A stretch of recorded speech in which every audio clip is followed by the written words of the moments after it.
All right, welcome everybody. Thanks for coming out tonight. At least the storm has passed by and got a little bit of rain, so everybody's safe. Okay, roll call tonight. John Daniel is out of town. He didn't call.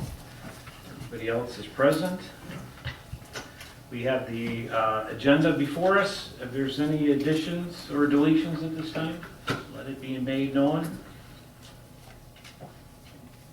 If not, agenda stands as presented. Okay, we're down to public comment. Bonnie. Hi, I see that tonight you're going to do this thing called maintenance code. Would you tell me the difference between an ordinance, a law, and a maintenance code, a code? First of all. Well, when we get to it, we'll discuss it, because we're going to discuss it tonight. Right, okay, let me tell you that I don't think it's very wonderful for you people to put up a maintenance code in the guise of a maintenance code when the first paragraph, section 2, says blight of blight 5 times. Okay, so we know that you just named it something else and it's still the blight code. There's things in here about how high you can do your grass and other things like that, and I don't think it's very nice to tell us or to put laws up there. And if you won't give me an idea of if a code is a law or an ordinance, I don't see how you can know what's in here then. Okay, we'll discuss it when we get to it. Right. Okay, any other comments? Okay, if not, we'll turn it over to Mr. Wensley for the consent agenda. All right. I move that Salem Township approve the following consent agenda items. We have the minutes of June 13th, 2023, regular meeting of the Board of Trustees.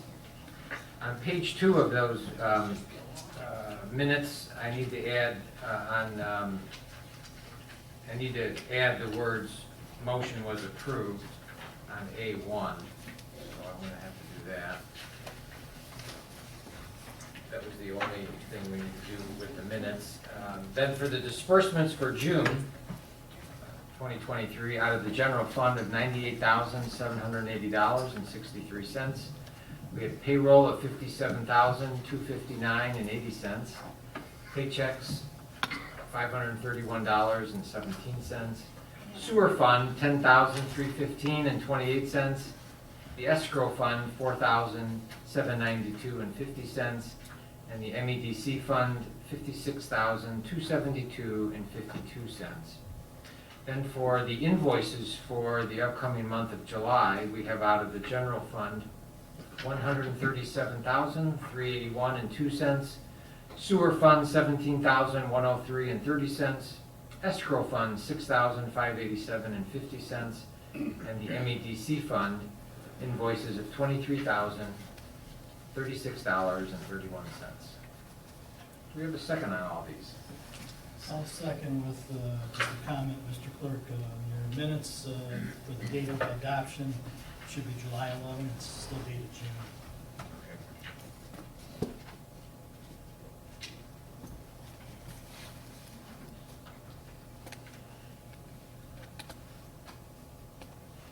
Well, those minutes are June, aren't they, David?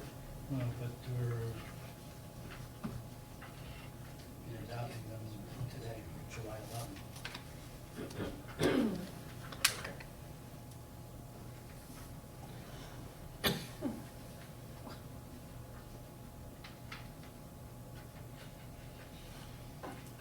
Okay, we have a second on it, Mr. Trent. Any other discussion on the consent agenda? If not, all those in favor say aye. Aye. Any opposed? Motion's passed. Okay, moving on down to administrative items. First is the property maintenance code ordinance. So tonight, this is in draft form. I just want to say it doesn't have to be approved tonight. We're not trying to rush anything through, but we have talked about this several times of trying to pass an ordinance to enforce. We do have a code or a ordinance officer at the township now, And we've had a few items where people are complaining about some of the blight that's on some of the properties. And from what I'm understanding, and Ed, maybe you can help me with this, is that what I've always understood, that once we're in court where somebody's really grandstanding on something, this property maintenance code, which is, I don't know if it's universal or it's, or state, all the states or that approve this, that the courts look to make sure that we do have a property maintenance code. Correct. Ordinance. To the supervisor, yeah, actually, you cannot take enforcement action against a property unless you have a blight ordinance or property maintenance code. I mean, the first thing the court's gonna say is, well, what ordinance is being violated here that you're coming to court for, so. You clearly have to have this to be able to enforce it. So, and I totally understand the issues with, you know, properties that maybe have some issues in how we go about handling it. So usually what happens, people do come into the township, they call or they have a complaint form, and then at that point, what we had done in the past, which is seemed to always work most of the time, is we do make a phone call and tell them some of the issues that people are raising, and most people seem to be cooperative and clean it up. But some issues we've had here in the past year lately have been taking, you know, they're going to grandstand, and then the neighbors and people live by have a real problem with it. So it kind of, how do we enforce something, and how do we take action if we have to, if they're going to grandstand on it? So through this, board members, I know most of you have read it, and a couple things that we had talked about in here. One is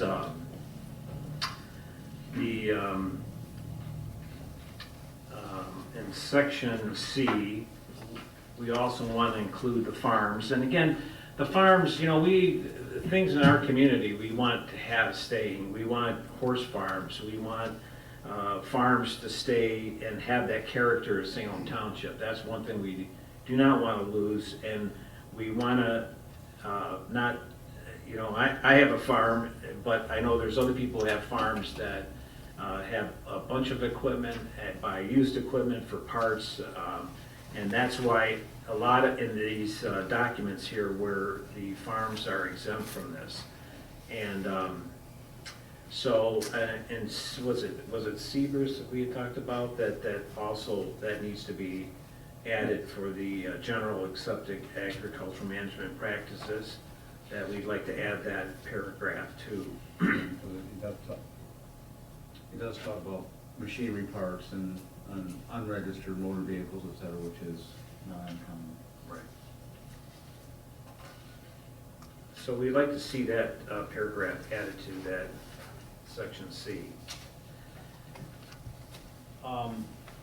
So, TJ, you want to, let's talk, I know you had some questions and you had some good ideas, so. Where do you start? I don't want Salem to end up being like a big HOA where we're regulating everything. I do know there needs, you know, to be a happy medium in regulation, but, you know, there's businesses that have requirements for storage in the township. They have to have things stored behind fences or behind solid walls.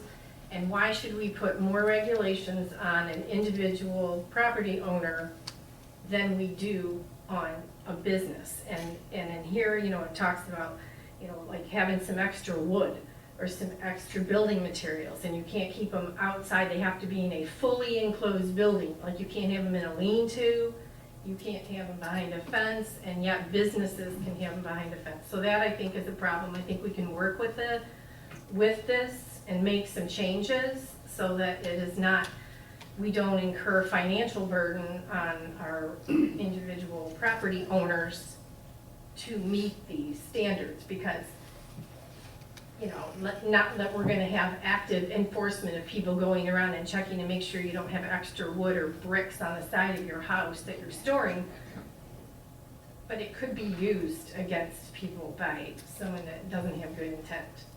So I think we need to be careful what we put in here, and just keep that idea that the financial burden on people to try to comply with this. So if we could put, there was a paragraph, and I can't find it now, where it talked about screening from the front or the sides or even the back, if they're going to have something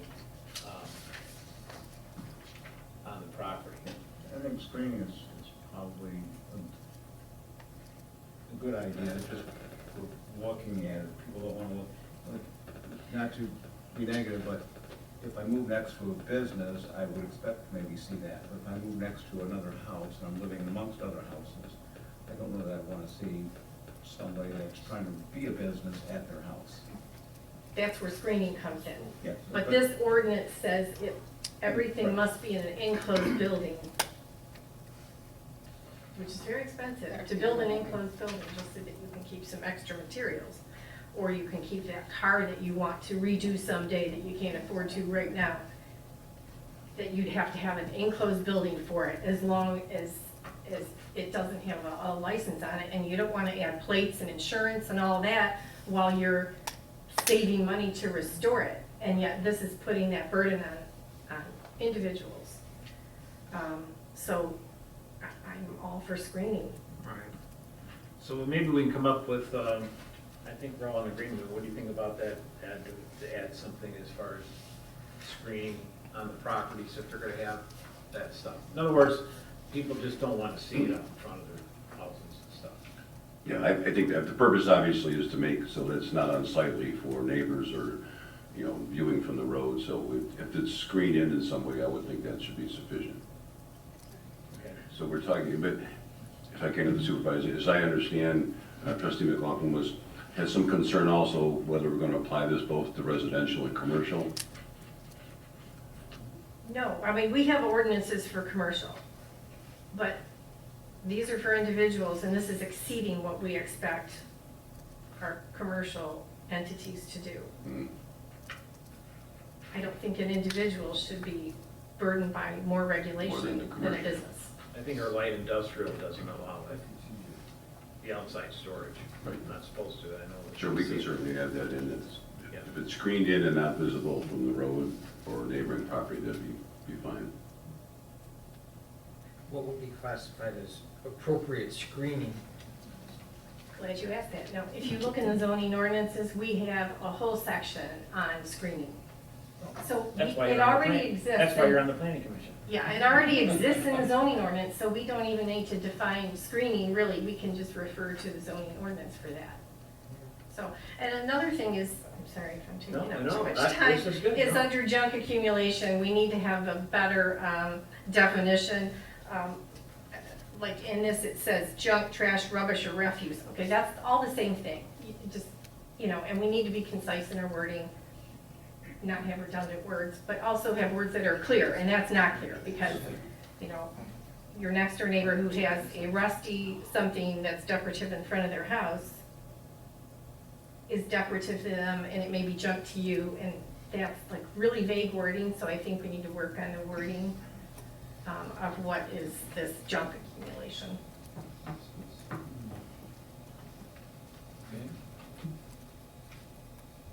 If anybody in the audience wants to chip in and help us with this too, you're more than welcome to, so we'll acknowledge it. Anybody else, any comments on this? To the supervisor, as I may, so what I've heard so far is that in section C, we want to also exclude farms as we have in sections A and B. And then in section B for building materials, we would allow those materials to exist on property as long as they're screened in some way and not visible from the road or adjoining properties.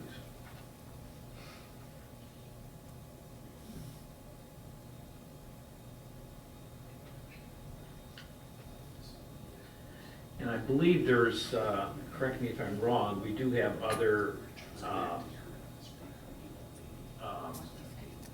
rules in our ordinances that talk about businesses, running businesses as Yes, residents. yeah, home occupations, Right, so, there's a lot for that. so I think, Ed, if you could maybe clean it up for us, and maybe next month we can address this, and, but if anybody else has any comments on this? Yes, fine. Well, I've listened to you guys, and I've read some more on the paperwork that I brought tonight, and it seems that this code is an ordinance which turns into be a law when you pass it. So it's not something that is a maybe, or it's conjecture, or it's anything. Once you pass it, it's ironclad, it's the law.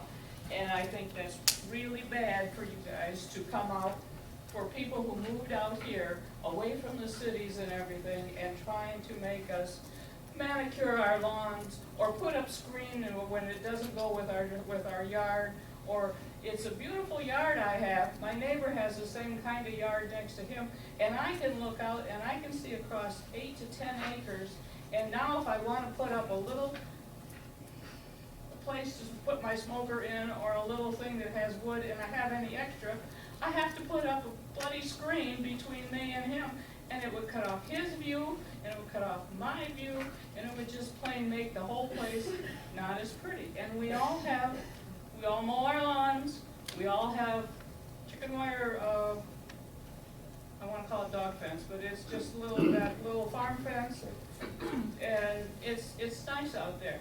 But now, if I wanna do anything, I have to go through all of these, which is really, in my personal opinion, it's a pain in the. Easy. We got a leash on our back, And on top of that, when you come up to something like this and you put it in the agenda and it says maintenance code, it's not. It's the regular old blight order that you tried to get going before. And I also would like to know one thing. You had somebody else build this for you.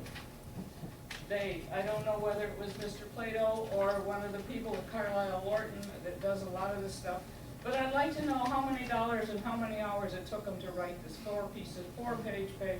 Well, remember, we have a committee, and the committee has met a couple times. Well, if you had the committee, before, when it was COVID time, you even had the committee come in a Zoom meeting, but I have never seen a post anywhere that says, we're having a blight committee meeting. So if They you were had, posted. They were posted. They were posted. on our website, Correct. never mind, we won't go into that. Well, they were posted. To the supervisor, if I can answer Ms. Cook's questions. In fact, this is an ordinance. It will be an ordinance if it's passed. Most of the surrounding townships have adopted wholesale the International Property Maintenance Code for their blight ordinance. We brought this before the board previously. The board said that's too comprehensive. It has all sorts of things in there that are unnecessary, we feel, for Salem Township.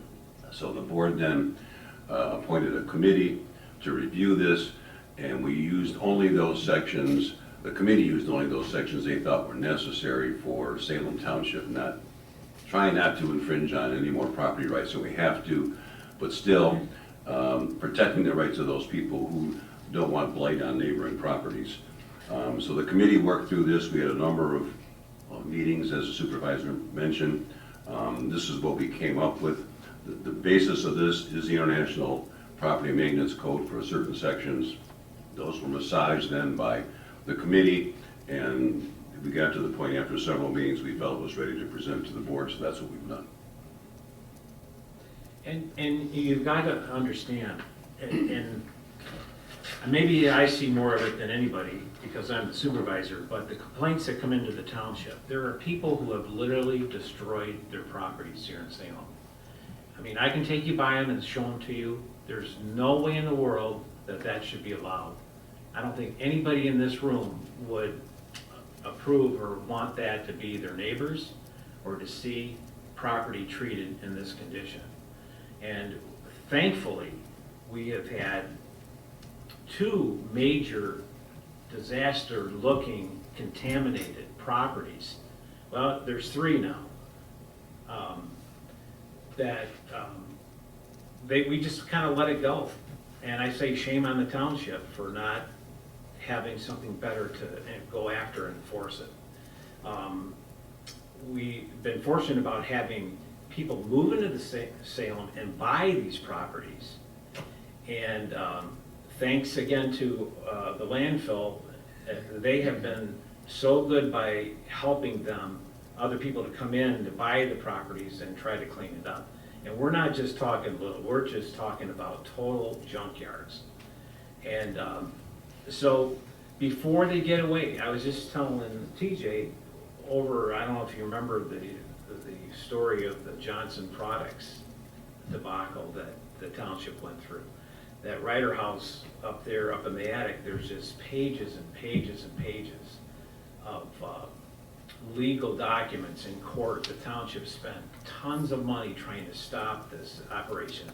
And this was a manufacturing of vinyl hulls or whatever back behind my farm over on 6 Mile, over on Stonegate in the back. So they've been trying, I mean, the EPA came in, they tried to clean up the property. I mean, there's underground tunnels. All this was done without permits. The township just couldn't get the guy shut down. It just went on for years. And so then just recently, he had a secretary, he's passed away now, but then he had a secretary that he gave 2 acres to that was right next to it, which is, it's still a mess, but fortunately it's kind of all overgrown. And so the lady lives in Alabama, she's been trying to sell it. I see her once a year, she comes up here. And there's really not much you can do with it, it doesn't hurt. So she got, she sold it. And then, I mean, I was way back in my fields, and next thing you know, here's junk vehicles, sea containers, everything has, I mean, this guy is starting a junkyard back there. So anyway, but we're on it, and we just need to have something in place to where we can take care of this stuff.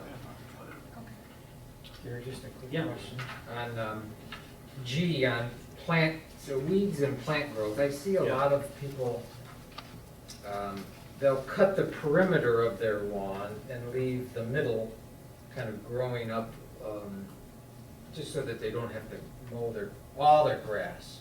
And it looks kind of nice. I don't know if that's, you see that if you go down Curtis Road, you see 3 or 4 homes that do that. They'll leave the center long, and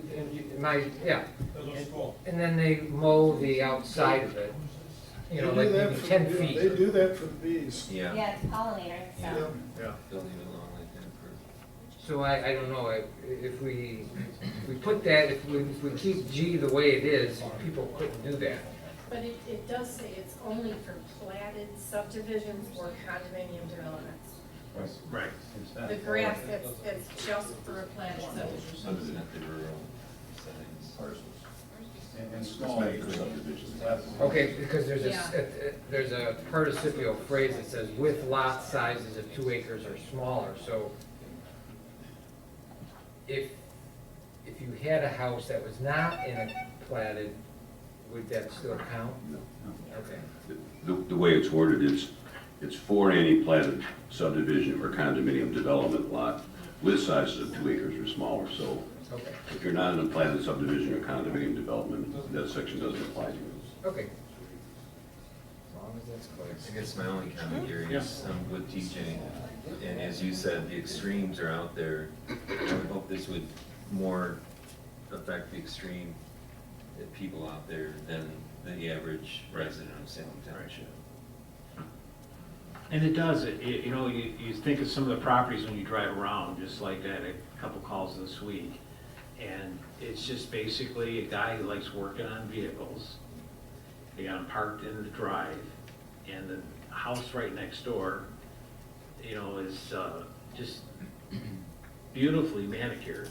And that, you know, they're complaining about the junk vehicles in the drive. And you can understand. But most of the time you can talk to the people, and I do, and they say they're going to, now it's not cleaned up enough, so, you know, I gotta go back or whatever. So I think we should always still try our best to let people know what's the neighbors are saying and try to resolve it without turning it over to the ordinance officer. Which he's nice, but it's just, you know, as soon as you get a letter from the township, it's kind of like, oh, they're after me or something. And we don't want to be like that. So, rather talk to you first. So we'll postpone this until maybe next month, and Ed can have something for us. And please, everyone usually has my phone number, so if you have any other ideas or any comments, please let me know before next month. Hey, Gary, Yeah. you think it'd be possible to exempt the USD in there also? Since it's a service utility district? Exempt them from Blake? Like overseas containers, because you know, like the party store, Territorial and Old North Territorial, they do have a 40-foot sea can in the back that they store Right. their stuff in. Can we do that? Yeah, well, I don't think they got permits to do that. I They mean, probably don't. I don't think it was supposed to be there. It's been there forever, but yeah, I'm just saying, But, could we put something in there to exempt the USD?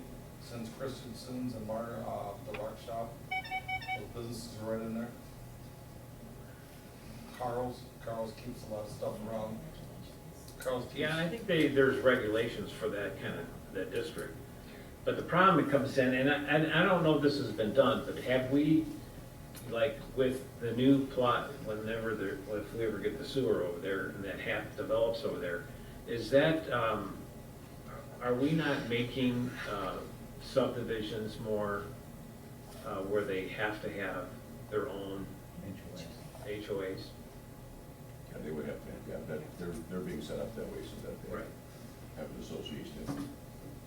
The problem is some of them have them, the subdivision we have now, but they're not active, and then they come to the township for help. And, you know, there's, anyway, that, hopefully we can. The HOA should be putting their own. Right, and usually they do, so I would hope that the USD would have that also on some of the new stuff. All right. So next on the agenda tonight is, To hold it off. yeah, we don't need to vote on that, do we? You never even got a second. You never read it. No, I never even wrote that. Second, so yeah, then it's just, at this point dies for lack of. It was just for discussion. Okay. All right.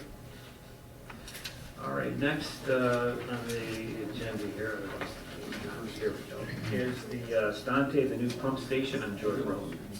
Okay, I move that Salem Township approve the motion for Stante's contract change order for the construction of the Joy Road pump station and 3 connected manholes.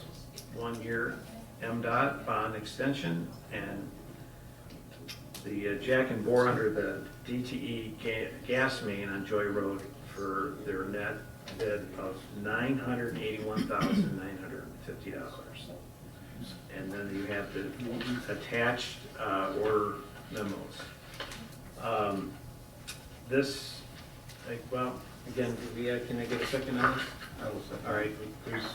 So discussing this, this is, if you remember when we sent out the bids back, I don't know how many years ago, there was a bid to do the Joy Road pump station. We did not award that contract at the time. We had a lot of discussion about the guts of the building itself because of the delay of trying to get the sewer over to Yucca and Ypsilanti. We just didn't want to have the maintenance of the pumps and everything in this building. So right now, contract has changed, and this is what it's going to cost for the maintenance of that building and the gas lines and stuff that they're working on right now. If you're over there, you'll see a lot of the construction that's going on over there right now. Any other questions? Bruce, do you have any comments on that? No, it just overall, they done a pretty good job of holding the price, being construction gone up so much, and they, in that document, they show their net adds and deletes on there, so. They only raised up their price of their actual materials, no labor Right. increase, no fuel. I think it was pretty fair. Stonecase worked very well with the township, and we appreciate that. And the supervisor, this is, to clarify, this is only, this to be paid from the MEDC. MEDC grant. Right, the grants, not by the township, so. We ever get that 15 million yet? Bruce? No, All right, so, we're waiting for that, so. What's the estimated timeline for completion of this particular project? This is in September. They were saying, that's what I heard, what yours on different. I heard September, October, they have this project. They're in the process of dewatering, and that's the estimated time. Okay, can we have a second on this? Any other questions? All those in favor say aye. Aye. Any opposed? Motion's passed. There's also, I don't have my sheet here, I don't know if any of you do about the road closures up in that area. Yeah, that's in. We didn't make a mailing, we put it on our website. We've contacted all the neighbors by mail, just so that there's no. Washtenaw County sent out emails too. Yeah. So, that's been out there. Okay, Mr. Winsley.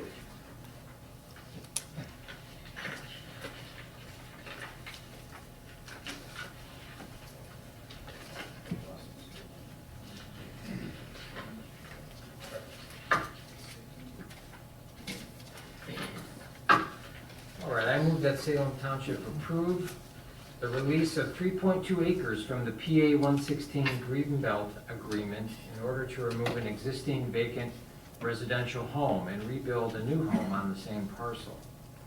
See attached letter of request from the Hamilton Family Living Trust and attached surveys. We have a second to... I'll second it. Okay, Mr. Reeves.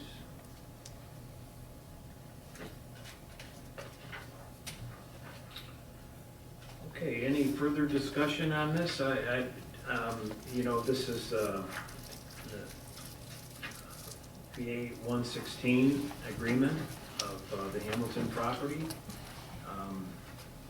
I believe, correct me if I'm wrong, Linda, the house that's there, that will be taken down and a new house will be up, and I believe their children will be on a farm there, building that house. So, Yes. exciting to see that happen. Any other comments about this? Any Just real questions? quick, my understanding is the board releases this, or approves to release it, it still goes to the state for their ultimate decision. Correct, the state will have the ultimate say, even if this board were not to rule on it, they would eventually have to make a decision on whether to allow the relinquishment. And I believe the assessor needs to, a copy of that. Bill is aware of it, so Bill and Bruce and myself met, and so. Any other questions on this? Now, let's do a roll call vote this time. Daniel is absent. DeLuca? Yes. McLaughlin? Yes. Reeve? Yes. Trent? Yes? Wensley, yes, and Whitaker? Yes. All right. The next on the list is the road closure. I guess You jumped ahead. I jumped ahead. That's it. Is there a motion on that? No, it's just, All right. You're doing the old closure. For the Corn Fest. Oh, well, that's the next one, right? that's the next one, yeah. This is just the, Yeah, so, you want me to read this? no. Okay. All right, well, then you're up for the Corn Fest. All right. I move that Salem Township approve the request of the Salem Bible Church to close McFadden Street on Saturday, August 19th, 2023, for the annual Salem Community Corn Fest between the hours of 11 a.m. to 7 p.m. Also, they want to request on December 15th from 5 PM to 9 PM for Night at the Pole. Night at the North Pole. Sorry about that. That doesn't sound. We don't allow that in the township. Okay, I'm sorry.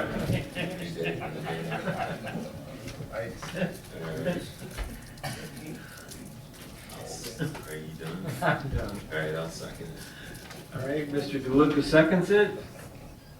Any other questions? All those in favor say aye. Aye. Any opposed? The motion is passed. I love you, Dale. They'll love you more. Dale's over there, whatever.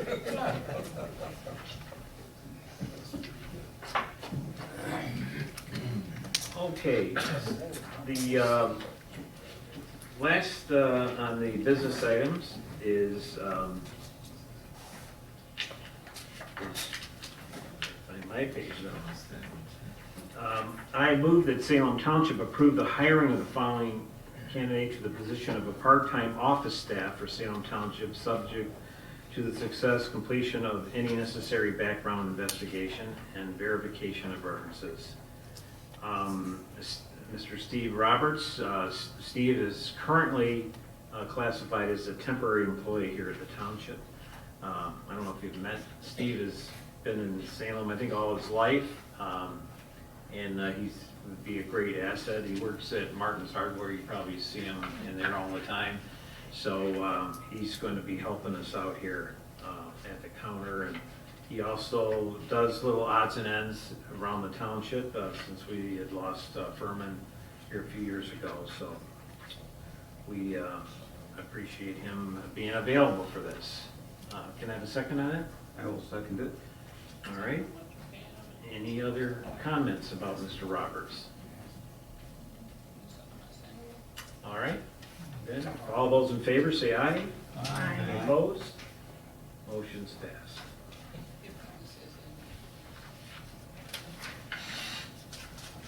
All right, Chief. Thank you, Mr. Supervisor. Just I want to kind of highlight some of the significant events that occurred. Obviously, we're still up on the run volumes. I think the big things that are kind of worth noting is that Salem Elementary had a structure fire. Thankfully, the kids weren't in class. It turned out to be a fried circuit breaker in the electrical room. But that was a little bit of heart-stopping to hear that coming at the school. But thankfully, it was during time that the school was ended. And then just this weekend, we had a structure fire, significant structure fire on Salem Road. Positive news of it was that we had really good support from our partners in Wayne County, Oakland County, and obviously within Washtenaw County. We were able to keep the fire within the room of origin, but being an open architecture house and a large house, had significant smoke damage. So that happened this last Sunday, so that's still relatively new in the investigation part of it.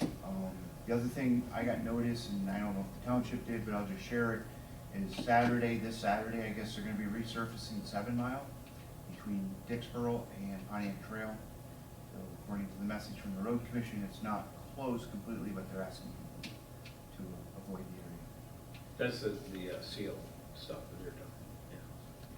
That's all I have for the board unless they have something for me. Okay. Any updates on the Polaris? So the Polaris is in, thank you for asking. So the Polaris is in, our water package is in, it's bolted. I really want to thank what's the name of the company? Foley. Foley.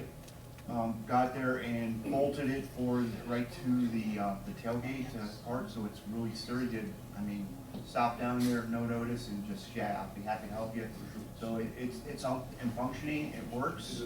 The only thing we really have left to do is to take it down back to Jackson and have it wrapped with Salem Fire on it, but it is functional, and about 90% of the department has gone through the training. So got a few people still got to get a little bit more training on it, but we're super excited to have it, and it's going to be a great asset. Good. Hopefully we don't use it too frequently, but it's nice to have. Thank you. Yeah, Virgil does. Virgil's been in the township for a long time. He's up on 5 miles, so he does a lot of that stuff. He's a great, if you need anything welding done, he does a great job, so. And it's great to just be able to take it down the Yeah, road and yeah. knock it right out. Okay, Mr. Plato, any more updates on our, Infamous case. Last month I reported that Superior Township had filed a motion for summary disposition to have the township's case dismissed. That was argued, the court denied their motion. And about a week and a half ago, Superior Township's attorneys have now filed an appeal with the Court of Appeals of the denial of their motion for summary disposition. I think it's not going to go anywhere. With my personal opinion, it's kind of a waste of time, but they have that right to try and pursue an appeal. no court dates yet, or nothing? No, we are going to file a motion to ask the court to set deadlines for filing of motions. We have filed a motion to amend our complaint, and the court has to schedule those dates, which I assume they'll be set probably by the time of the next meeting. Will everything have to wait for the Court of Appeals to rule on the motion being brought to the appeals? No, we do not have to wait on the Court of Appeals ruling on the pending appeal before proceeding in the circuit court.